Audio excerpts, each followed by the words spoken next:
Well, good afternoon. My name is Larry, and I'm just playing out in my shop and trying to set up my studio. And just been working on something for a couple of weeks, and I've got a couple of Audio-Technica. They're AT2020s. I think they're pretty decent mics. Got one here and one over here, if you can see. And pull this one in. One right there. And I purchased a couple of Gator Frameworks GFW MIC 0501 desktop mic stands. I think I got them on Amazon. Might have been Sweetwater. I'm not sure. They're about 15 bucks a piece. I like the mic. They're Catoroid or whatever mic you call them, whatever it is, and to kind of isolate the sound right here. Because out here in my little studio that I've been piddling with for a couple of years, I've got air conditioners and air fresheners and air something others and all that. So in Georgia, you need air conditioning. I don't know about wherever you might be, but you need it down here. But here's the scenario that I got into. This is the original mic stand. And by the way, this thing right here is a loom from an old textile mill, so you may not know what it is. At any rate, I wanted these to sit on the desk, and I had one of these that I borrowed. This is similar. This particular stand was made by another outfit. It's got a steel bottom. It's got a smaller diameter pipe. But I wanted two of my own to have, and so I ordered these. They look real good, and they work fine. And the mics, I like the mics. Of course, the mic needs to be kind of in your voice area there, and then it cancels out all of this out here, which I like that. But I didn't like this, and you see so many people blogging, logging, vlogging, and whatever else talking, and they're like right here, and you see like they're hiding behind this thing, and I don't like that. So I tried putting them sideways, and I tried them everything else. I got one of these other, let's see, I can't show it up on my screen, but I got one of these mic stands. It pulls out, and it's got the arm, and it comes out and that kind of thing. And at any rate, and that works okay. But anyway, I decided I would try to adapt this stand, and they're about $15, I said, or $19, and so I could change it to do like this. For weeks, I looked around to try to find a tap and die set with this size pipe, and this is, I'm not quite sure what it is. It's not a 1/2 inch. It's not 3/4. So I don't know, 11/16 something, I don't know, but it's, at any rate, you see it'll sit on top of that one. And so anyway, I kind of got frustrated with that, and I could not find what I was looking for, and so I decided, well, hey, I'll just call to Gator Frameworks and talk to a nice guy down there by the name of Dale. Never met him, probably won't ever. And we talked a little bit and told him what I was doing. He said, well, Mr. Estes, why don't you, and this is so silly. My wife, when I told her this, she went off on me like, you're a dum-dum, and I am a dum-dum.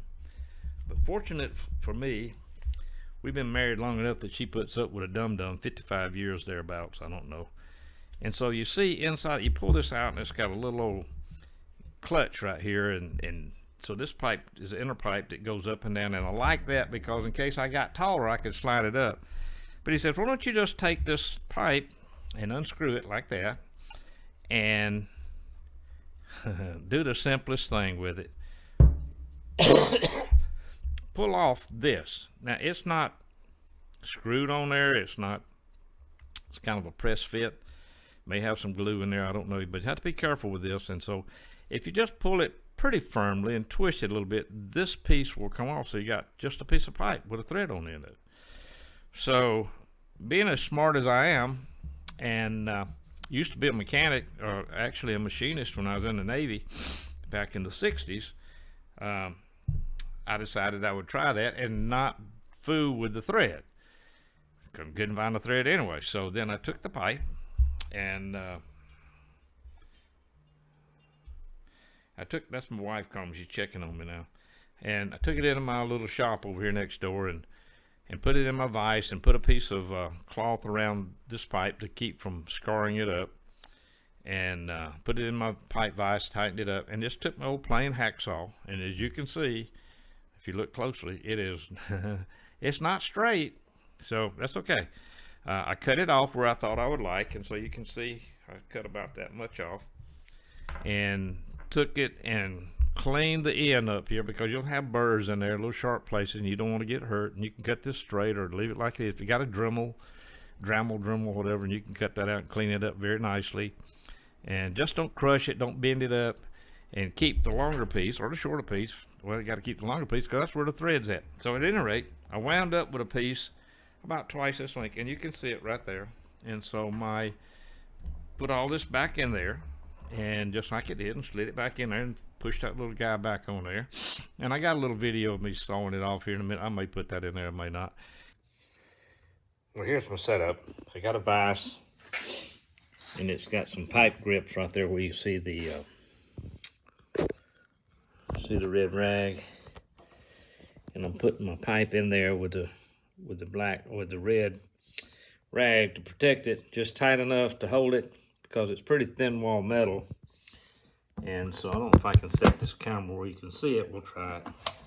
Just loosen up the vise enough to get that thing in there. Just try not to scar up the metal. So I just wrap it on there, put them up in there, and put them up in the vise. Just leave the amount out that you're comfortable with to get a good bite on it, and tighten your vise up just enough to hold it. Like I say, this pipe is pretty thin wall stuff, so if you're not careful, mess up the lunch. Put your safety glasses on and take the hacksaw. If you got a pipe cutter, works even better. Just cut them off.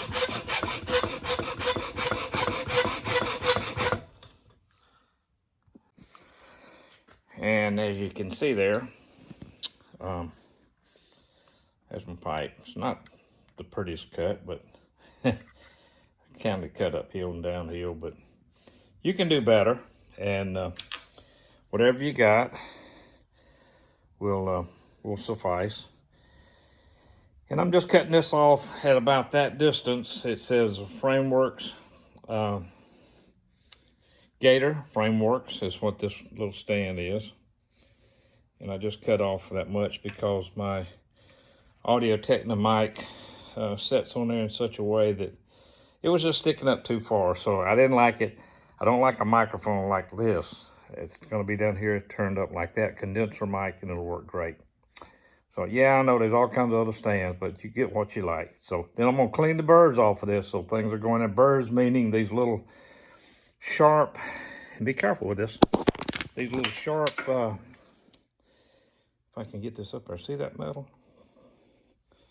I'll take sandpaper, and if you got one of those pipe cleaners, you can clean it with that or something, and just knock that off, make it smooth, and try to cut it straight. I didn't, but you can, all right? At any rate, I wound up, and this may not be quite the height that I wanted yet, but I have my speaking part right here, and it's like I'm talking into it instead of over it. Or now, can you see my eyes? I'm not hiding down here, and I'm sneaky enough, but I didn't want to do that. So at any rate, that's what I did, and it worked out really good. This is a really good little Gator Frameworks mic stand. I like it. I like the Audio-technica mics.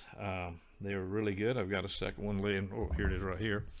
So when we do our little video, my wife and I, she's over here in her position, and I'm over here, and it works out real well. So I don't know. I'm gonna post this out there, and it don't matter if anybody ever looks at it. If they do, it's fine. If they don't, that's fine too. So, but you may be sitting there looking and say, well, I hate a mic sticking in my face, and I do. Oh my goodness, I don't want to see the mic. I want to see the person, see the eyes. That's where your soul's at, and that's where your passion is, and that's where your personality is, in your eyeballs. And some of mine's in my mustache, but most of it's in my eyes. But at any rate, so I don't know if this was any good. I don't know what it's going to look like when I get done with it, but it's done, and I'm satisfied with it. I'd rather have that than have this guy sitting up here in my face trying to talk to you looking intelligent. I mean, what's the difference there? Isn't that, wow, you know? So it's just a pet peeve of mine, and everybody's got theirs. And so that's all we got to say about that. So I hope you're having a great day. Let's go back to the beach. I wish I was. See ya.